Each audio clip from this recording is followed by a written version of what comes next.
오늘은 빛의 열매를 맺고 살아가기라는 제목으로 하나님 말씀 나누겠습니다. 요즘 이제 뉴스 기사들을 보니까요, 연예인, 또 사건 사고들에 대한 기사들이 많았는데, 저는 연예인 사건이 순수하게 생각되지만은 않습니다. 제가 어제 이제 홈페이지 등에 방송과 연예인을 이용한 범죄에 대한 기도 제목 수정해서 올렸습니다. 그래서 가족들, 제가 이웃들 피해에 대한 기도 제목인데 꼭 읽어보시고 기도해 주시기 부탁드립니다. 그래서 저희 돌아가신 어머니 방송을 통해서 또 이미지로 또 조롱한다고 생각합니다. 그래서 나는 솔로라는 연애 프로그램 또 제작진들 또 범죄에 가담할 수 있다 생각하고요. 그리고 외할아버지는 이제 지리산에서 특수부대 교관이셨고 또 야당 국회의원으로 또 출마도 하셨던 것으로 아는데 저는 정치적으로 이용했다 생각합니다.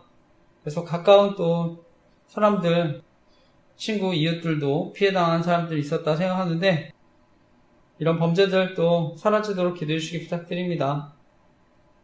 그리고 저희 경우에 이제 할 수만 있으면 설교나 사역 정보 알아내서 자신의 이익과 정치적인 공작에 이용하려 한다 생각합니다.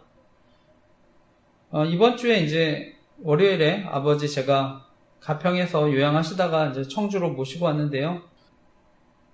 몸이 너무 허약해지셨기 때문에 또 이제 청주로 또 모셨는데 그래서 참 너무 안타까운데 그래서 이번 주에 아버지 간병하는데 제가 저녁에 이제 차를 쓸 수 있어서 또 심부름도 하고 또 외부 일정으로 원래는 이제 평일 저녁 기도에 있었는데 좀 일정을 변경하게 됐습니다.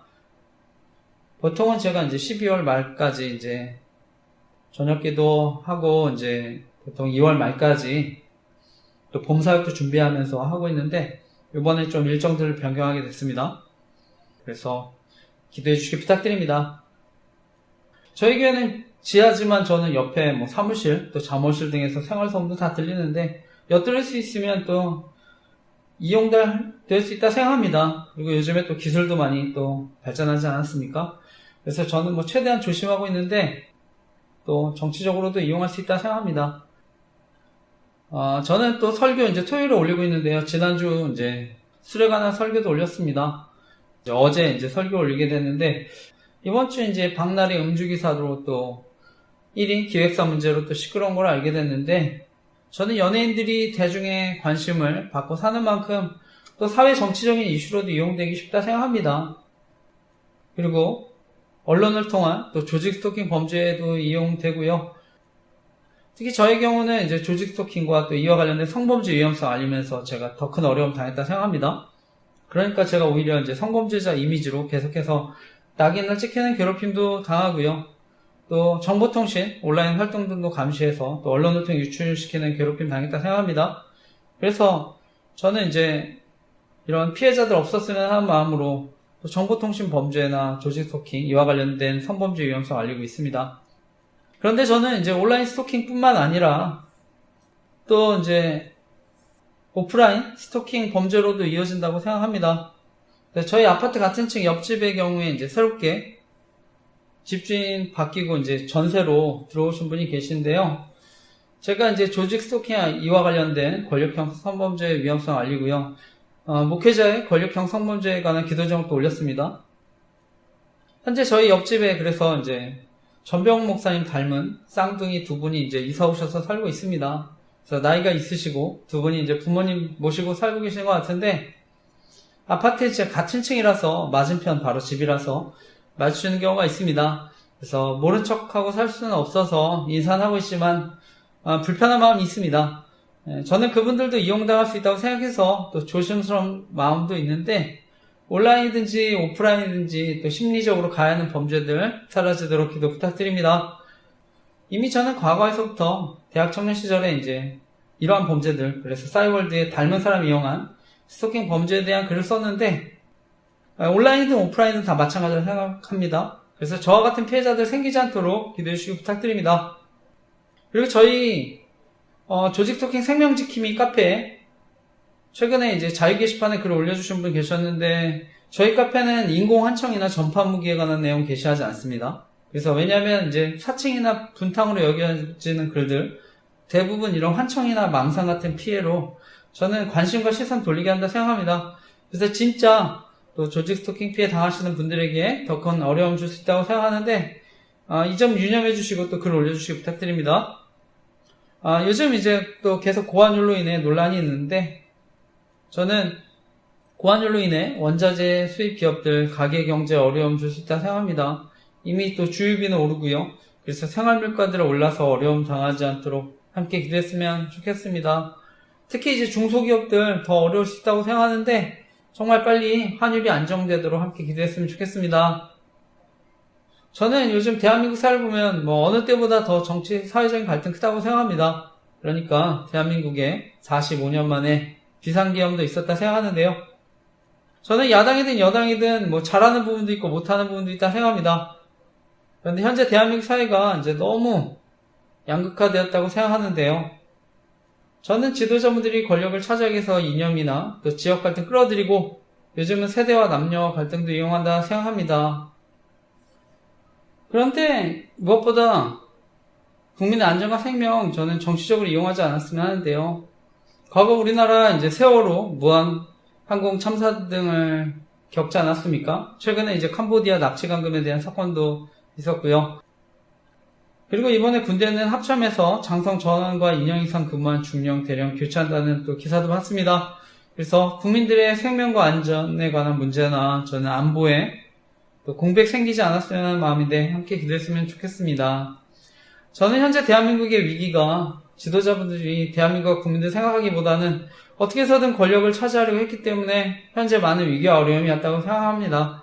그리고 그 중심에 저는 선거의 공정성에 대한 문제가 있다 생각하는데 저는 이번에 정말 의회 권력이 엄청나다는 것을 알게 됐습니다. 그래서 선거가 잘못되면 저는 국민이 권력을 주었다는 명목으로 독재할 수 있다고 생각하는데요. 그래서 저는 궁극적으로 대한민국에 부정선거가 있다고 하면 더 이상 권력을 가진 사람들은 국민들을 두려워하지 않는다 생각합니다. 그리고 그것은 여당이나 야당이나 다 마찬가지라 생각합니다. 그래서 결국은 국민들이 가장 큰 피해를 당할 수 있다고 생각하는데 제가 교회 홈페이지 등에 대한민국에는 부정선거 없었으면 좋겠습니다라는 기도 제목을 올렸습니다. 그래서 투표의 공정성이 회복되도록 함께 기도했으면 좋겠습니다. 그리고 오늘 저의 설교를 처음 들으신 분들 계실 수 있다 생각하는데 저희 교회는 온라인 선교도 하고 있습니다. 그래서 저는 정말 예수님 모르시는 분들 복음을 듣고 예수님 영접하셨으면 하는 마음으로 말씀 전하고 있습니다.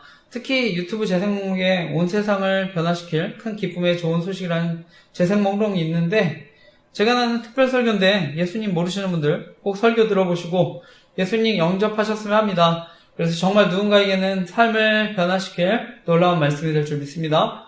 그리고 저는 지금도 복음의 능력은 또 온 세상을 변화시킬 놀라운 큰 기쁨의 좋은 소식이 되는 줄 믿습니다. 그리고 저희 교회는 큐티, 설교노트 또는 묵상노트, 그리고 감사일기 쓰기를 권하고 있는데 저는 경건의 훈련이 없으면 영적인 성장도 없다 생각합니다. 그래서 큐티를 통해서 내가 직접 말씀 읽고 묵상하고 또 기도하고 또 설교 또 묵상노트 등을 기록하면서 그것을 또 삶에 적용해 보려고 노력하고 그리고 감사일기를 통해 하나님께 영광을 돌리면서 또 하나님의 인도하심을 경험하는 게 중요하다 생각하는데 그래서 저는 은혜를 받는 것도 중요하지만 그 은혜를 늘 간직하고 또 풍성하게 누리는 것이 더 중요하다 생각합니다. 그래서 하나님과의 깊은 교제를 통해서 무엇보다 복음의 능력을 더 깊이 경험하는 은혜 있으시기를 간절히 기도하고 축복합니다. 무엇보다 하나님과의 교제가 의무가 아니라 정말 그 자체로 기쁨이 되시기를 간절히 기도하고 축복합니다. 저는 과거 힘들었던 군생활 시절에 중보기도 모임을 통해서 하나님의 사랑과 인도하심을 경험하고요. 나중에 이제 제대하고 그해 2003년도 여름에 수련회에서 예수님 인격적으로 만나 변화된 삶을 살게 되었다 생각합니다.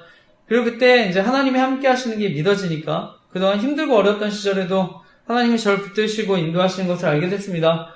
그래서 과거에 어려웠던 시절에도 하나님이 함께 하셨다는 것을 알게 되니까 저에게 의미가 없는 하루가 단 하루도 없다는 것을 알게 됐습니다. 그래서 그때부터 지금까지 밀렸을 때도 있지만 하루도 빠지지 않고 감사의 일기를 써오고 있는데 저는 좋은 일에 대해서도 감사하지만 저의 부족함과 연약함을 발견할 때도 감사하고 있습니다. 그래서 지금까지 많은 은혜를 누리고 있는데요. 그리고 그 이후에 저는 이제 싸이월드라고 하는 미니 홈페이지에 복음도 전하고 말씀 묵상도 나누게 됐는데요. 또한 미디어의 중요성을 알고 미디어가 건강해야 합니다라는 글을 쓰기도 했습니다. 저는 이 세상이 저와 여러분의 노력으로 바뀌거나 달라지지 않을 수 있다 생각합니다. 하지만 복음을 통해 우리의 태도는 바뀔 수 있는데 바로 복음을 전하는 저는 미디어로서 변화될 수 있기 때문에 복음의 역사를 전하는 미디어로 살아가면 또 세상이 변화될 줄 믿습니다. 그래서 저는 예수 그리스도 또 생명의 역사를 전하고 무엇보다 복음의 그런 역사와 능력이 나타나도록 또 함께 기도해야 할 줄 믿습니다. 어쨌든 하나님은 이외에도 계속해서 저를 사용하셔서 미디어 사역의 열매를 맺게 해주신 줄 믿습니다. 그래서 그때나 지금이나 저는 온라인으로 복음을 전하고 소외된 사람들을 돕고 있는데 저는 유튜브와 럼블에 주요 설교 올리고요. 네이버 카페와 블로그를 통해서 잘못된 뭐가 영성운동, 기타 이단 사이비 위험성 알리고 있습니다. 특히 우리나라는 OECD 나라들 가운데 자살률이 가장 높은데 그래서 네이버에 조직 스토킹 생명지킴이 카페를 통해 소외된 이웃들 돕고 있습니다. 그 밖에 티스토리 홈페이지, 페이스북, 네이버 밴드 그리고 인스타그램과 스레드 등의 기도 제목 나누고 있는데요. 그래서 계속해서 복음이 전해지고 소외된 사람들을 도울 수 있도록 교회와 사역을 위해 기도해 주시기 부탁드립니다. 저는 특히 이단의 위험성에 대해서는 많이 알려졌지만 잘못된 복음과 영성운동의 위험성에 대해서는 잘 모를 수 있다고 생각해서 위험성 알리고 있습니다. 특히 저는 판교에 있는 김양재 목사님이 심호하시는 우리들 교회가 대표적으로 큐티 세미나 통해 공개 제자백 훈련을 하고 있는 교회라서 위험성 알리고 있습니다. 잘못된 영성운동의 경우에는요, 명백하게 이단이라고 하기는 어려운 부분이 있는데 그래서 오히려 더 위험할 수 있다 생각합니다. 그래서 저명한 교수님, 총장님들 또 세미나 설교에 초대해서 이제 공개 제자백 같은 훈련을 지지하는 것처럼 홍보에 이용할 수 있다 생각합니다. 실제로 저희 가정이 어려움 당했다 생각합니다. 그래서 저희 주례해 주셨던 박영규 목사님 또 초청받아서 강의도 하셨는데요. 아내가 이제 주례해 주셨던 박영규 목사님이 지지한다고 해서 이제 문제가 됐는데 나중에 교수님도 이용당한다고 생각해서 더 이상 참여하지 않는다고 하셨는데요. 그래서 가능한 속지 않으셨으면 하는데 함께 기도해 주시기 부탁드립니다. 저는 이런 공개 제자백 같은 훈련들이 또한 저희가 알리고 있는 조직 스토킹 범죄에 이용당할 수 있다고 생각해서 위험성 알리고 있는데 그래서 누군가에게는 약점이 돼서 사람을 노예로 만들 수 있다 생각합니다. 그리고 나중에 이제 피해를 당해도 피해 사실을 알리지 못하고 오히려 협박당할 수도 있다고 생각하는데 그리고 여성들 같은 경우는 이제 성범죄에 노출될 수 있다고 생각해서 위험성 알리고 있습니다. 무엇보다 저는 아이들과 청소년들까지 피해를 당할 수 있다고 생각해서 위험성 알리고 있는데 정말 피해당하지 않도록 함께 기도해 주시기 부탁드립니다. 현재 저희 가정의 경우에 아내가 우리들 교회 청주 지역 여성 모임에 참여하면서 갈등을 빚었는데요. 원래 아내가 청년 때 유기성 목사님이 심호하셨던 산업목자교회에 다녔는데 거기서 유기성 목사님이 추천하는 순회선교단이라는 선교단체에서 잘못된 복음과 공개 제자백 같은 훈련을 받고 영향을 받았습니다. 그런데 이제 순회선교단의 김영희 선교사라는 분이 가르치는 복음, 내가 죽고 예수로 사는 복음을 강조하는데 저는 저희가 알고 있는 은혜의 복음이 아니라고 생각합니다. 그래서 저는 복음이 잘못됐기 때문에 명백한 이단이라고 생각하는데요. 현재 장로교 합신교단에서는 교류 금지하고 제가 속한 장로교 합동교단에서는 참여 금지 시켰습니다. 그런데 결국 아내는 비슷한 훈련하는 모임에 이제 다시 참여하고 있는 것인데 저는 보통 이단에 한번 빠졌던 분들 동일한 복음을 가르쳐가는 훈련하는 교회 더 빠지게 된다 생각합니다. 그런데 저는 무엇보다 이러한 잘못된 복음과 영성운동이 사람들에게 신앙적으로 완전하지 못하는 죄의식과 두려움 갖게 만들어서 자신을 따르게 만든다 생각합니다. 그래서 자신들이 가르치는 복음과 영성훈련만이 이러한 문제들을 해결해 줄 수 있는 것처럼 속이고 자신들을 신격화시키고 교주화시킬 수 있다 생각하는데 그래서 이러한 완전주의 복음 또 영성운동 위험성 알리고 있습니다. 저는 순례선교단의 김영희 선교사라는 분이 가르치는 복음 내가 죽고 예수로 사는 복음을 유기성 목사님도 동일하게 가르친다고 생각합니다. 그래서 동일하게 위험할 수 있다고 생각하는데 그리고 실제로 저는 유기성 목사님이 가르치는 복음과 영성운동이 저희 가정에 큰 어려움 끼쳤다 생각합니다. 저 개인적으로도 이제 신대원 가서 사역할 때 조직적인 스토킹도 경험하고 그분이 저를 이제 거짓 선지자인 것처럼 설교를 통해서 괴롭혔다고 생각합니다. 그런데 저는 오히려 그분이 잘못된 복음과 영성운동을 가르친다고 생각했는데요. 그리고 결국 결혼에서도 문제가 되니까 저는 잘못된 복음과 영성운동의 위험성을 알리는 블로그를 처음 만들고 나중에 피해자 카페까지 만들게 되었습니다. 제가 이와 관련한 자세한 내용들 저희 교회 홈페이지와 카페 저희 가정과 교회 피해 사례 가스라이팅에 대한 피해 내용 추가해서 올렸습니다. 그래서 읽어보시고 기도 부탁드립니다. 그런데 결국 이러한 잘못된 복음과 영성운동 가장 큰 문제는요. 저는 구원에 관한 문제일 수 있기 때문에 생각합니다. 저는 오늘날 사단은요, 계속해서 사람들이 구원의 복음을 듣지 못하도록 방해하고 또는 복음을 듣더라도 잘못된 복음을 믿도록 사람들 미혹할 수 있다 생각합니다. 그래서 저는 말씀이 아니라 사람을 의지하고 따르면 나중에 영원한 심판 받을 수 있다고 생각합니다. 이번에 저희 장로교 합동 110회 총회에서 사랑 침례교회 정동수 목사님 이단으로 규정한 것으로 알고 있습니다. 그분은 이제 킹제임스 성경만이 진리인 것처럼 주장해서 문제가 됐는데, 저는 요즘 이단들이 진리의 일부를 전부인 것처럼 속여서 미혹한다 생각합니다. 특히 요즘 유튜브 등을 통해서 사회 정치적인 이슈들 선점해서 기독교인들의 관심을 끌고요, 자연스럽게 잘못된 복음과 말씀들 가르칠 수 있다고 생각하는데 정말 조심하셨으면 합니다. 그렇기 때문에 저도 이제 미디어 사역의 중요성을 알고 잘못된 복음과 영성운동의 위험성을 알리는 사역을 하고 있는데요. 그래서 공개제자運동, 완전주의 복음과 영성운동, 신사도주의와 세대주의 종말론, 그리고 WEA 운동 등의 위험성에 대해서 알리고 기도하고 있습니다. 그래서 사역을 위해 기도해 주시기 부탁드립니다. 현재 우리들 교회 이제 아내 소개받고 갈등이 있는데, 우리들 교회에서 또 계속해서 아내 끌어들이려 한다 생각하고요. 그리고 아내가 저도 우리들 교회 모임에 계속 끌어들이려고 했었는데요. 그래서 함께 훈련받아야 가정이 산다고 하면서 강제로 1년 6개월 별가당하기도 하고요. 그리고 나중에 저를 이제 정신병원에 강제 입원시키려고도 했었는데, 그러니까 제가 사역도 계속 방해받고 도저히 이대로는 안 되겠다 생각해서 정리하려고 했었습니다. 그런데 아내가 주례해주신 목사님 앞에서 미안하다고 하고 우리들 교회 모임 정리하겠다 약속해서 다시 살게 됐는데 거짓말한 걸 알게 됐습니다. 원래는 제가 별거 중에 이제 소송까지 하니까 아내가 너무 힘들어서 결국 우리들 교회 모임 정리하겠다고 한 건데, 제가 이제 소송도 취소하고 이제 어려움 없어지니까, 그래서 자신이 유리해졌다 생각하니까 저는 아내가 교만해졌다 생각합니다. 그러니까 나중에 하나님과 또 목사님 저와 약속을 무시하는 거라 생각하는데, 만약 제가 공개제자 훈련이 정말 성경적이고 좋은 훈련이면 아마 저희 교회도 적극적으로 추천했을 거라 생각합니다. 그런데 지금도 많은 목사님들이 우려하는 훈련이고요. 저도 신앙 양심상 앞으로 문제가 될 수 있다는 것을 알기 때문에 결코 추천할 수 없는 훈련인데, 그런데 이번에 주례해 주셨던 박영규 목사님, 아내가 너무 힘들다고 연락하니까 결국은 아내에게 합의한 내용과 다르지만 우리들 교회 목장 모임에 참여한다 하더라도 관여하지 않겠다 얘기하신 것을 아는데, 저는 무엇보다 저희 아이가 아내에게 신앙적으로 영향을 받으시기 때문에 그것이 가장 큰 걱정이라서 기도하고 있습니다. 그리고 아내가 학원에서 아이들 가르치는데 영향을 끼칠 수 있다고 생각해서 기도하고요. 주변 사람들도 피해를 당하지 않으셨으면 하는 마음으로 알리고 기도하고 있습니다. 그래서 정말 간절히 기도해 주시기 부탁드립니다. 그리고 결혼해서 알게 됐지만 이미 처가댁에서도 공개 제자백 하면서 복음을 전해서 큰 문제를 일으켰던 것으로 알고 있습니다. 그 이후에도 아내는 계속해서 자신의 믿음과 신앙을 인정해주는 사람들과 교제하려 한다 생각하는데, 현재 상담하는 권사님, 또 목사님 자신을 지지해준다고 하는데, 저는 정말 주변에 좋은 교제권 주시도록 기도해주시기 부탁드립니다. 저는 이러한 피해를 겪는 당사자들, 가족들, 그리고 사랑하는 이웃들 아니면 정말 그 고통 이해하기 어렵다 생각합니다. 그래서 저희 가정과 같이 어려움 당하는 분들, 그리고 기타 이단 사입으로부터 피해 당하는 분들 계시면 연락 주시면 제가 피해 사례 함께 게시해드리고 기도하겠습니다. 그리고 주변에 보면 많은 이단들 활동하고 있는데요. 특히 이제 신천지 같은 경우는 경고문이 있어도 계속해서 신문을 두고 가는 경우가 많았는데요.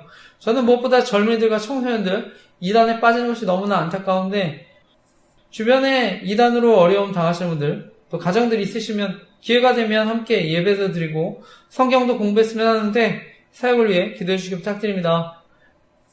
그리고 저희 교회는 WEA라고 하는 세계 복음주의 연맹 운동 위험성 알리고 있습니다. 그래서 저는 복음주의라는 이름으로 혼합된 믿음과 신앙 운동으로 사람들을 미혹할 수 있다 생각합니다.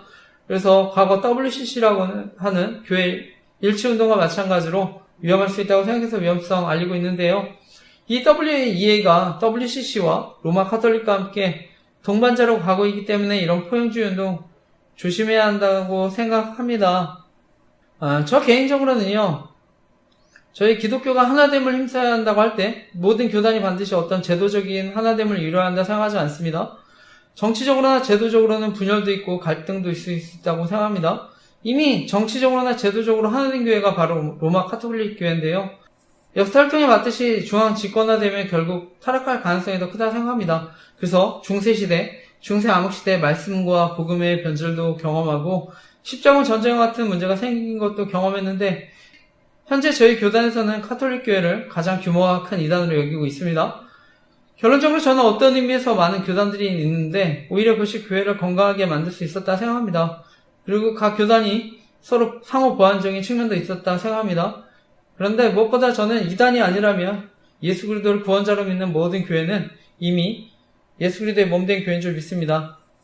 과거 저희 교단의 가장 큰 신학자이자 어른이셨던 박형영 목사님, 이미 선지자적인 시각으로 WEA 운동의 위험성에 대해 강력하게 경고하신 것으로 알고 있습니다. 특별히 예수님은 마지막 때의 배교에 대한 말씀하셨는데, 따라서 마지막 때를 살아가는 우리들, 복음주의라는 이름의 혼합된 믿음과 신앙운동 조심해야 할 줄 믿습니다. 무엇보다 이번에 사랑교회에서 세계 복음주의연맹 총회 열면서 교단 분열의 위험성도 있었다 생각하는데요. 이미 과거 이제 저희 장로교는요, WCC 세계교회 협의회 총회 가입 여부를 두고 대한예수교 장로회 합동과 대한예수교 장로회 통합으로 갈라진 아픔을 겪기도 했습니다. 당시에 이제 저희 대한예수교 장로회 합동이 반대하는 입장이 있었는데요. 그래서 이번에 다시 세계복음주의연맹 WEA 총회 문제로 분열되는 일이 생기지 않도록 저희 교단과 한국교회를 위해 정말 간절히 기도해 주시기 부탁드립니다. 그리고 이번 2025년 가을에 있었던 저희 대한예수교 장로회 합동 110회 총회에서 WEA의 문제, 헌의부에서 정치부로 넘기지 않고 신학부로 보내서 1년간 연구하기로 한 것으로 아는데, 하나님의 뜻 가운데 바른 결정들이 이루어져서 다시 이 문제로 분열된 일 생기지 않도록 기도 부탁드립니다. 그래서 제가 자세한 내용은요, 복음주의라는 이름의 혼합된 믿음과 신앙운동을 조심했으면 좋겠습니다 라는 기도 제목 올렸는데, 거기에 이제 문병호 교수님 입장문 추가해서 올렸습니다. 그래서 꼭 영상 보시고 기도해 주시기 부탁드립니다. 저는 과거 하나님의 은혜로 제대하고 이제 대학 청년 시절에 사랑교회에서 훈련받고 나중에 목회자로 성장했는데요. 사랑교회는 오카는 목사님이 개척하시고 나중에 저희 교단과 한국교회를 대표하는 가장 영향력 있는 교회 가운데 하나가 됐습니다. 현재는 이제 오정희 목사님이 심호하고 계신데, 제가 알기로 이제 사랑교회 심호하시는 오정희 목사님 은퇴도 얼마 안 남으신 것으로 알고 있는데, 사랑교회가 저희 교단과 한국교회에 선한 영향력을 끼칠 수 있도록 함께 기도해 주시기 부탁드립니다. 저는 현재 대한민국에 많은 정치, 경제, 사회적 혼란들이 있지만 궁극적으로는 영적인 혼란을 상합니다. 그래서 교회가 먼저 똑바로 주님만 바라보도록 함께 기도했으면 좋겠습니다. 그래서 하나님이 통치하시고 인도해 주시도록 기도했으면 좋겠습니다.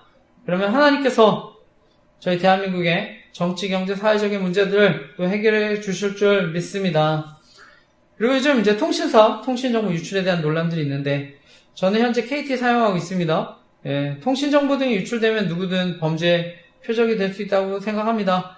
과거에 이제 저희 딸 사진 필요하다고 해서 증명사진 카톡으로 보냈었는데, 저는 유출돼서 이용당했었다 생각합니다. 그런데 이번에 이제 카카오톡 15년 만에 대대적인 개편을 한 것으로 알고 있는데, 저 개인적으로는 보안 취약점들이 개선돼서 앞으로 국민 메신저 앱으로 신뢰를 받았으면 하는 마음인데 함께 기도했으면 좋겠습니다.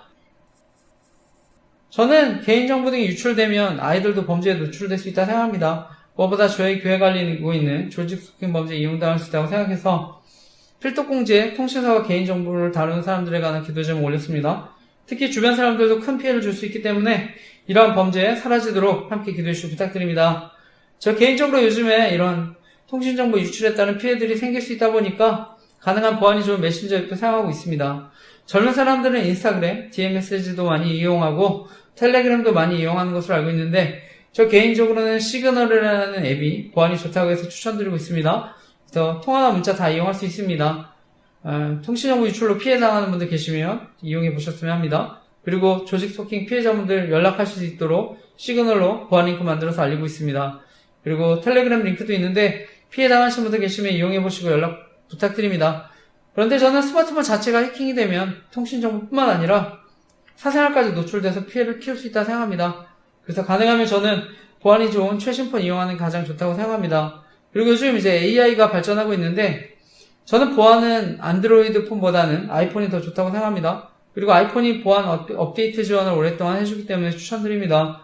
그리고 윈도우 PC보다는 맥북 등이 더 보안이 좋다고 생각합니다. 그런데 요즘은 인터넷에 연결된 스마트 기기 등에도 이제 해커들이요, 악성 코드를 심을 수 있기 때문에 조심하셨으면 합니다.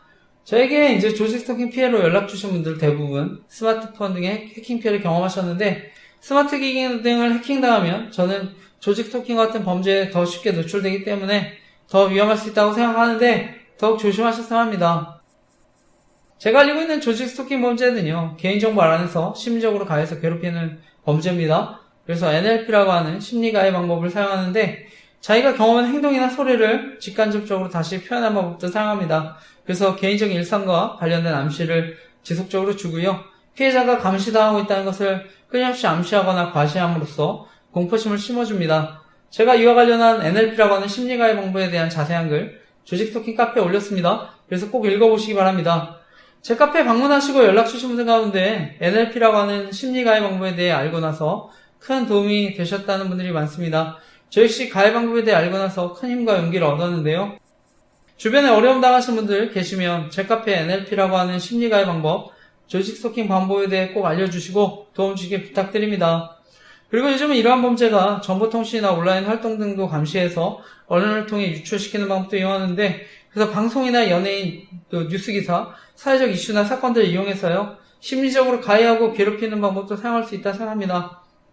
그리고 요즘은 유튜브와 같은 플랫폼 광고, 또 추천 영상을 통한 사이버 스토킹도 이루어질 수 있다 생각합니다. 그래서 이러한 사이버 스토킹 의심되시면 유튜브 등을 사용하실 때 로그아웃 해두시고 위치 정보도 꺼두시기 바랍니다.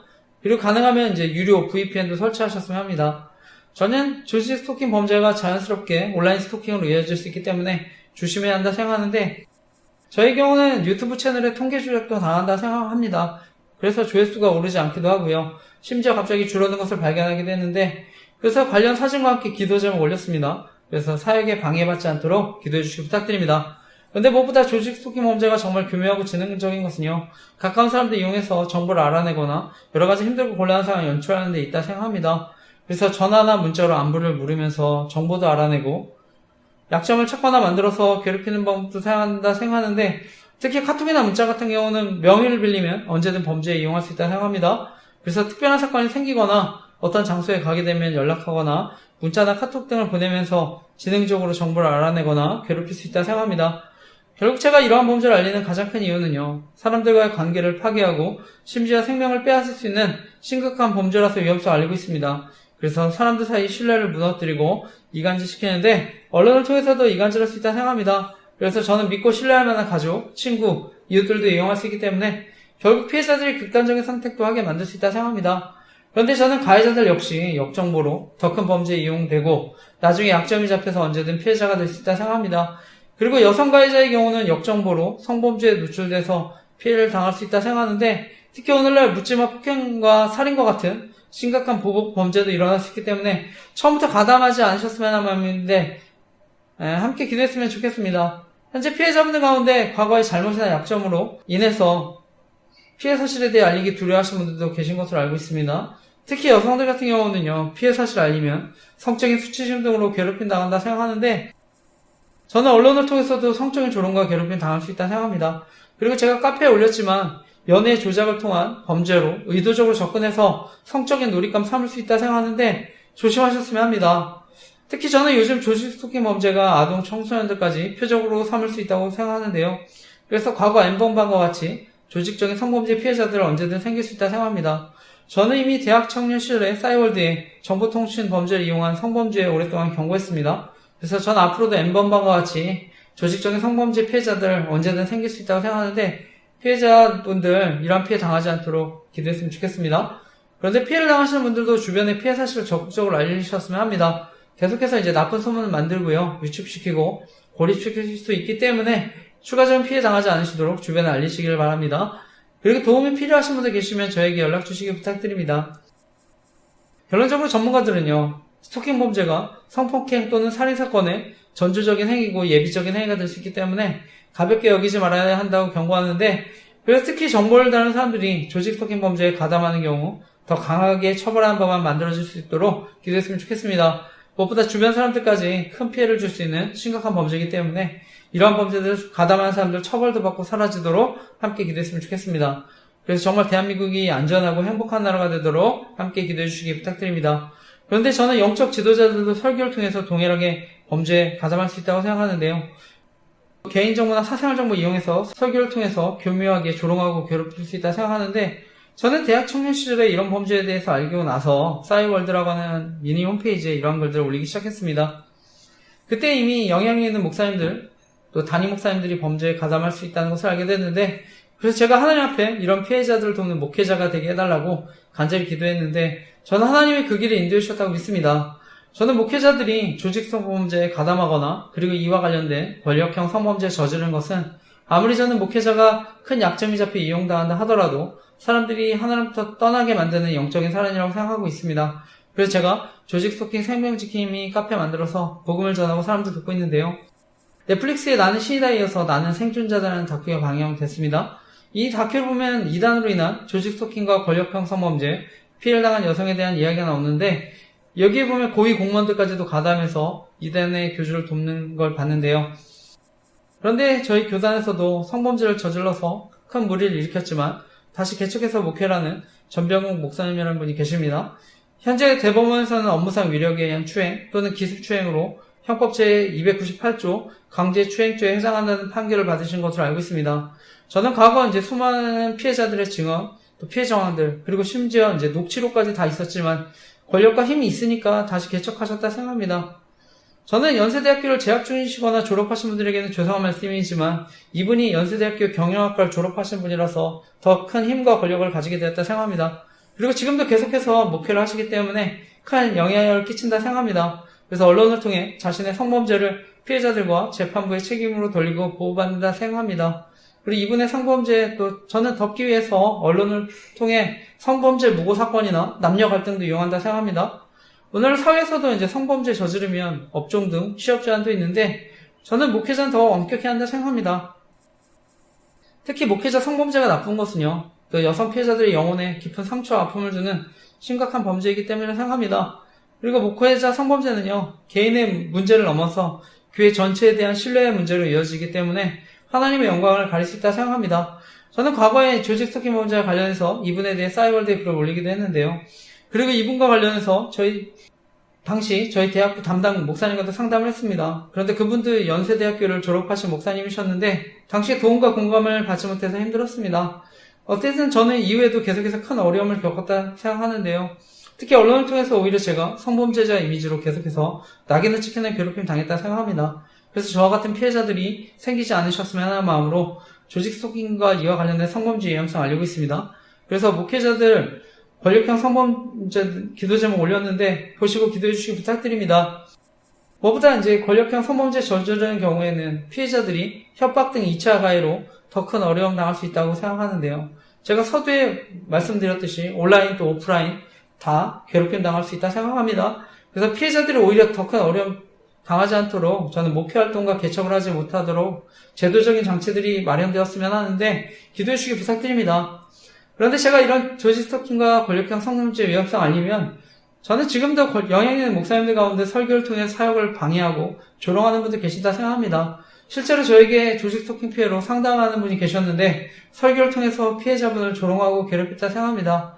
특히 대형교회 목사님의 경우는요, 많은 분들이 설교를 듣기 때문에 훨씬 더 영향이 크다고 생각합니다. 그래서 피해자분들이 더 큰 어려움 당할 수 있다고 생각하는데 더 큰 피해 당하지 않도록 기도해 주시기 부탁드립니다. 저는 교회는 함께 웃고 함께 우는 공동체가 되어야 한다 생각하는데 정말 영향 있는 목사님 범죄에 가담하지 않도록 간절히 기도해 주시기 부탁드립니다. 결론적으로 저는 이러한 심각한 범죄들이 허용되고 오히려 보호받는 것은 결국 교회를 조롱하고 복음이 전해지지 못하도록 방해하는 사단의 큰 계략이라 생각합니다. 저는 오늘날 세상의 타락은 결국 교회의 타락이고요. 저와 같은 목회자들과 영적 지도자들의 타락이라고 생각합니다. 그래서 무엇보다 목회자들과 영적 지도자들이 범죄에 가담하는 것, 사회에 더 큰 악영향을 끼친다 생각하는데 정말 이러한 범죄들 사라지도록 기도해 주시기 부탁드립니다. 저는 오늘날 돈과 권력을 가진 사람들이 자신의 기득권을 지키기 위해 저지르는 범죄가 이런 조직 스토킹 범죄라 생각합니다. 그리고 여기에 이익 집단이나 정치 집단, 그리고 이단들도 마찬가지라 생각하는데요. 그래서 힘과 권력이 있으면 이러한 사적 제재 범죄에 일어날 수 있다 생각합니다. 그리고 언론을 통한 교묘한 딥페이크 범죄들이 일어날 수 있다 생각합니다. 그래서 언론을 통해 사람들 속이고 선동할 수 있다 생각합니다. 그리고 서두에 얘기했지만 저의 경우에 할 수만 있으면 설교나 사역 정보 알아내서 자신들의 이익과 정치적인 공작에 이용하려다 생각합니다. 그래서 교회 오가면서 설교 올리고 또한 티스토리 홈페이지 등에 접속할 때도 있는데 이용당했었다 생각해서 조심하고 있습니다. 또 주보에 설교에 관한 정보도 이용당했었다 생각해서 조심하고 설교 영상도 제가 토요일에 올리고 있는데 결론적으로 설교를 토요일에 올리게 된 것은 감사하게 생각하고 있습니다. 그래서 하나님이 어떻게 인도해 주시는지를 돌아볼 수 있어서 너무 감사한데 어쨌든 전 지금도 제가 이 자리에 설교하지만 제 설교에 엿들을 수 있으면 언제든 이용당할 수 있다고 생각합니다. 그래서 교회가 지하기도 하지만 또 옆에도 다 들리는데요. 그리고 요즘에 또 서두 얘기했지만 또 기술들 발전하지 않았습니까? 그러니까 뭐 어떻게 해서든 저는 이용당하지 않도록 최대한 조심하고 있는데 기도해 주시기 부탁드립니다. 그런데 무엇보다 제가 이런 사역하면 계속해서 방송이나 연예인, 성범죄자의 이미지로 교묘하게 괴롭힌다 생각하는데 특히 저는 과거에서부터 이제 유초동부나 청소년 사역 등을 계속 해왔는데요. 그래서 미성년자나 여중생, 성범죄 사건 이미지 이용해서 계속 괴롭힘 당했다 생각합니다. 그리고 요즘에는 이제 부정선거 의혹에 대해 알리니까 정치인들 이용해서 조롱한다 생각합니다.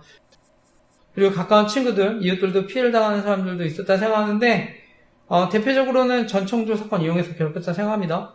그리고 돌아가신 저희 장인어른 사건도 정치적으로 이용했다 생각합니다. 장인어른의 경우에는요, 히말라야 등반하시다가 고산 증세로 안타깝게 돌아가셨는데 정치적으로 이용했다 생각합니다. 저는 누구든지 이제 피해자가 될 수 있다고 생각하는데 제가 이와 관련한 기도 제목 다음 페이지에 올렸습니다. 그래서 저뿐 아니라 저희 가족, 가까운 사람들도 어려움 당하지 않도록 기도해 주시기 부탁드립니다. 그리고 그 밖에 저희 교회를 방문하시거나 예배 드신 분들, 그리고 연락 주신 분들도 신상을 안에서 괴롭힐 수 있다고 생각하는데 어려움 당하지 않도록 기도해 주시기 부탁드립니다. 그래서 다시 한번 말씀드리지만 정말 이러한 범죄들 사라져서 대한민국이 안전하고 행복한 나라가 되도록 기도해 주시기 부탁드립니다. 네, 오늘도 이제 지난주에 이어서 계속해서 로마서 말씀 나눕니다. 그래서 구원받은 이후에 우리 몸을 하나님께 의의 병기로 드려야 한다는 말씀을 나누는데 그리고 오늘은 열매 맺는 삶에 대한 말씀을 나눕니다. 오늘 말씀의 제목은요, 빛의 열매를 맺고 살아가기라는 제목으로 하나님 말씀 나누려고 하는데요. 오늘도 말씀을 통해 하나님이 저와 여러분 교훈하시고 이번 주도 말씀 붙잡고 살아갈 때 하나님의 사랑과 인도하심을 경험하는 저와 여러분 되시기를 간절히 기도하고 축복합니다. 그리고 이제 새로 믿은 분들, 또 교회 오래 다니셔도 말씀에 대해 어려워하실 수 있는 분들 계실 수 있다 생각하는데 성경 어렵게 느껴지시는 분들 다른 버전의 쉬운 성경도 읽으셨으면 합니다. 그래서 말씀을 통해 더 깊은 은혜 누리시기를 간절히 기도하고 축복합니다.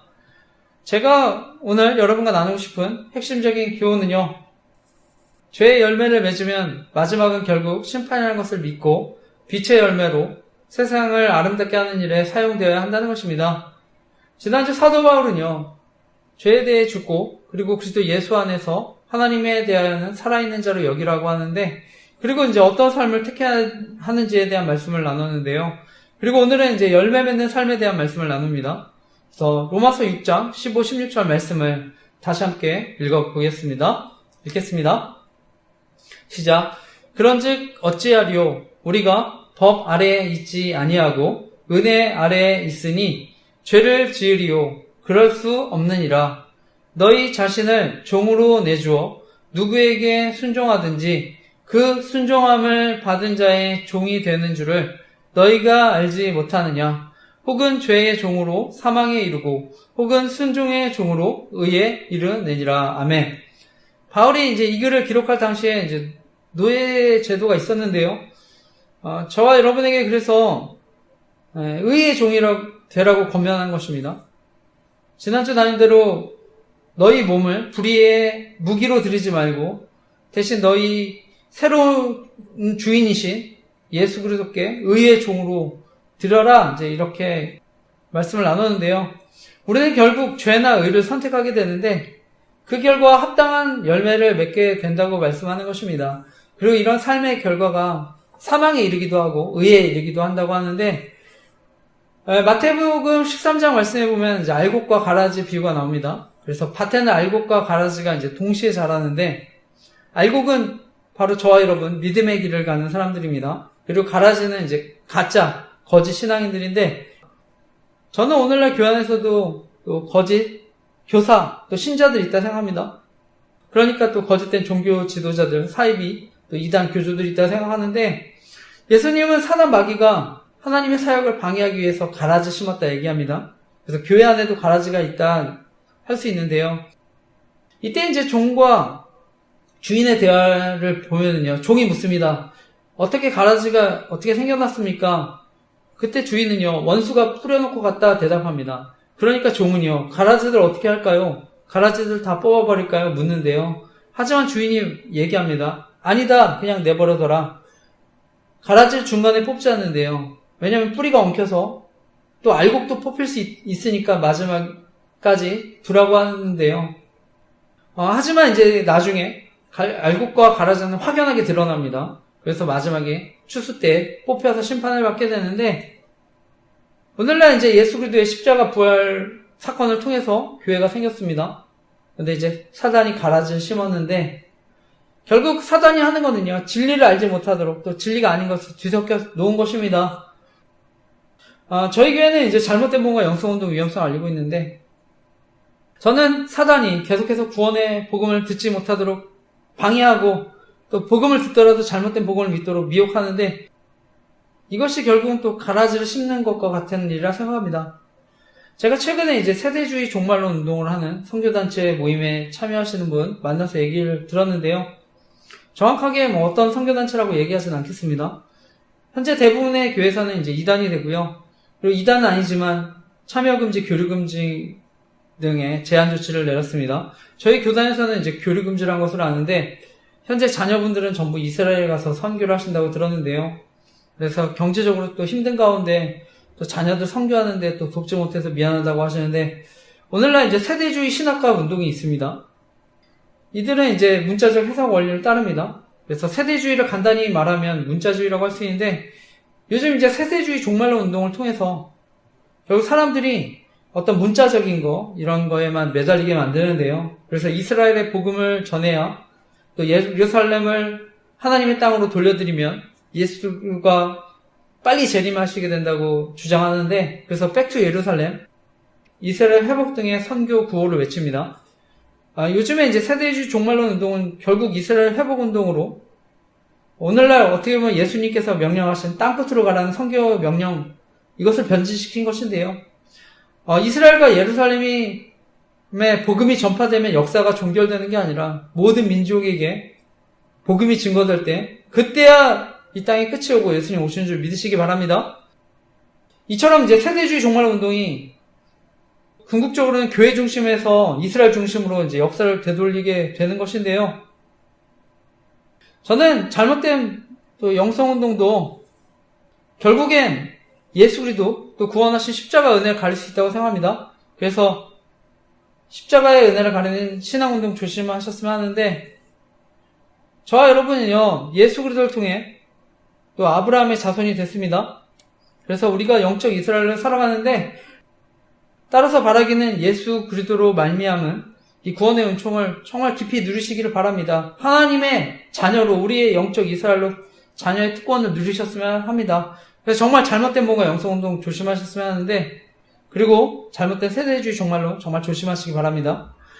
에스겔서 3장 20절 말씀에 보면은요, 하나님이 우리에게 진리의 말씀으로 사람들을 깨우지 않으면 침묵한 사람들의 손에 책임을 묻겠다고 얘기하십니다.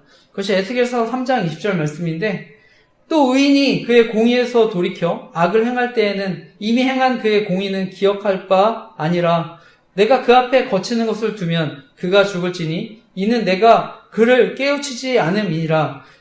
그는 그의 죄 중에서 죽으려니와 그의 피값은 내가 내 손에서 찾으리라. 아멘. 우리가 사람들 깨우치지 않으면 책임 우리에게 있다고 얘기하십니다. 우리가 명확하게 진리에 대해서 알고 있는데 침묵하고 얘기하지 않으면 하나님이 그 죄값을 물으시겠다고 하시는데, 오늘날 많은 이단들, 거짓 교사들이 있습니다. 또 저희 교회도 그래서 잘못된 복음과 영성운동 위험성을 알리고 있는데, 진리로 깨워야 되는 사명 저와 여러분에게 있다는 것을 믿으시기 바랍니다. 그래서 이 일을 위해서 바라기는 정말 힘과 용기, 또 지혜를 달라고 기도하는 저와 여러분 되시기를 간절히 기도하고 축복합니다. 그리고 그 밖에 이제 저희 교회는 공개제배운동, 완전주의 복음과 영성운동, 그리고 신사도주의, 세대주의 종말론, WE 운동 위험성 알리고 있는데, 사역을 위해 기도해 주시기 부탁드립니다. 그리고 이어지는 말씀은 우리가 하나님께 감사하고 찬양해야 하는 이유에 대해 얘기하는데, 원래 우리는 죄의 종이었다고 얘기합니다. 그래서 로마서 6장 17절에서 20절 말씀인데 읽어보겠습니다. 읽겠습니다. 시작. 하나님께 감사하리로다. 너희가 본래 죄의 종이더니 너에게 전하여 준 바 교훈의 본을 마음으로 순종하여 죄로부터 해방되어 의에게 종이 되었느니라. 너희 육신이 연약함으로 내가 사람의 예대로 말하노니 전에 너희가 너희 지체를 부정과 불법에 내주어 불법에 이른 것 같이 이제는 너희 지체를 의에게 종으로 내주어 거룩함에 이르라. 너희가 죄의 종이 되었을 때에는 의에 대하여 자유로웠느니라. 아멘.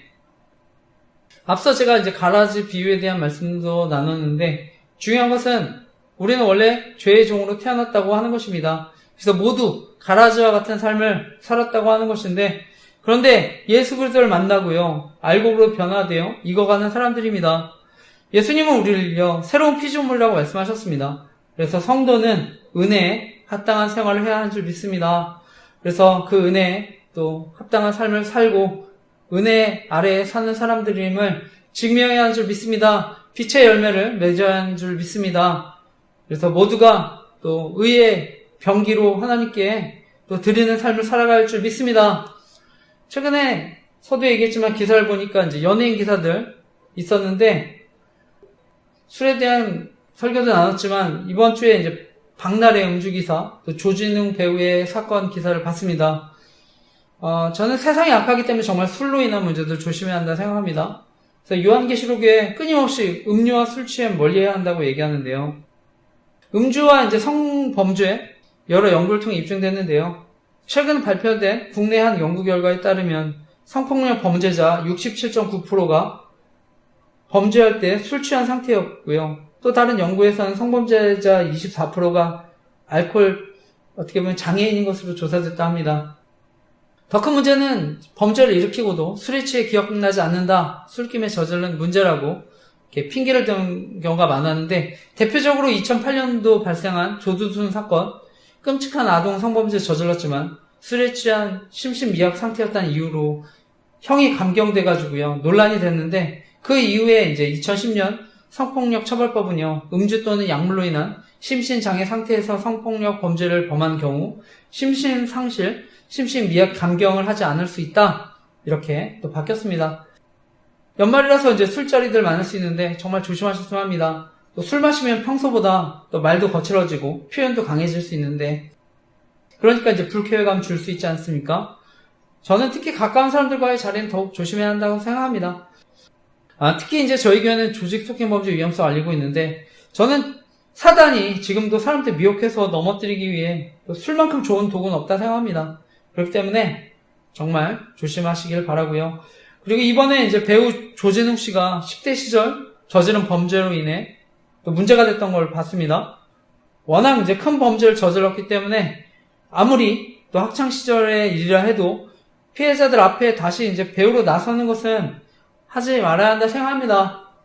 그러면서 또 한편으로 또 죄의 무서움도 우리가 다시 보게 되는데, 썬다싱이라는 분이 이런 얘기를 했습니다. 인간이 무서워해야 할 적은 단지 사자나 표범이나 구렁이와 같은 큰 동물뿐이 아닙니다. 그렇다고 현미경에 의해 볼 수 있는 미미한 세균에 의해 생명을 잃을 수도 있는 것도 아닙니다. 우리가 진정으로 무서워해야 할 것은 영혼의 파멸을 가져오는 죄의 파괴력입니다. 가장 작은 하나의 죄라도, 또 나쁜 한 가지 생각이라도 우리의 희망을 멸하며 하나님 나라 밖인 지옥에 있게 하기에 충분합니다. 아멘. 저와 여러분의 싸움은요, 이 현실적인 싸움도 있지만 영적인 싸움이 또한 있습니다. 마귀는요, 사단은요, 산길차를 계속 찾아다닙니다. 그래서 우리가 정말 하나님의 전신갑주를 입고 또 말씀의 검으로 무장해야 할 줄 믿습니다. 그래서 세속의 가치관들, 유혹들 또 대적하며 싸워가야 할 줄 믿습니다. 제가 이제 예전에 섬기던 교회에서 담임 목사님이 이런 말씀 해주셨었는데요. 목회는 외줄타기라는 말씀하셨습니다. 그래서 저에게도 지금 큰 교훈이 되는 말씀인데, 결국 잘하다가 외줄을 잘 타다가 한번 미끄러지면 끝이라고 하는 것입니다. 저는 그만큼 목회가 또 어려울 수 있다는 경고의 말씀으로 또 받아들였는데, 우리가 이제 실수하고 물론 넘어질 수 있습니다. 하지만 영적 지도자들이라면 저는 정말 외줄타기 하는 심정으로 살아가야 한다 생각합니다. 왜냐하면 정말 우리가 하나님의 영광을 가릴 수 있기 때문인데요. 그리고 우리로 인한, 목회자로 인한 사회적인 영향력이 정말 크다고 생각합니다. 그래서 죄의 노예가 되면 정말 구원을 방해하는 사단의 도구가 될 수 있다고 생각하는데요. 저희 교회는 이제 계속 얘기하지만 조직 스토킹과 이와 관련된 성범죄의 위험성을 알고 있습니다. 저는 결국 목회자들, 영적 지도자들이 가담하면 사회에 정말 큰 악영향을 끼친다 생각합니다. 그리고 지금도 실제로 저는 조직 스토킹, 이와 관련된 권력형 성범죄, 목회자 성범죄를 가리기 위해서 또 보호해주기 위해서 현재 또 성범죄 여러 가지 무고 사건들, 또 남녀 갈등까지 이용한다 생각합니다. 그래서 사회가 더 어려워질 수 있다 생각하는데, 분명한 것은요, 이 세상은 악하지만 사도 바울은 죄가 더한 곳에 또 은혜가 넘친다고 얘기했습니다. 이것은 또 다르게 말하면 또 악이 더한 곳에 하나님의 역사, 성령의 역사도 더 강하게 나타난다고 하는데, 실제로 우리가 역사를 통해서 또 알 수 있습니다. 이스라엘 역사에서도요, 구약에 가장 악이 성할 때가 아합 시대였는데 하나님이 엘리야 선지자를 보내주셨습니다.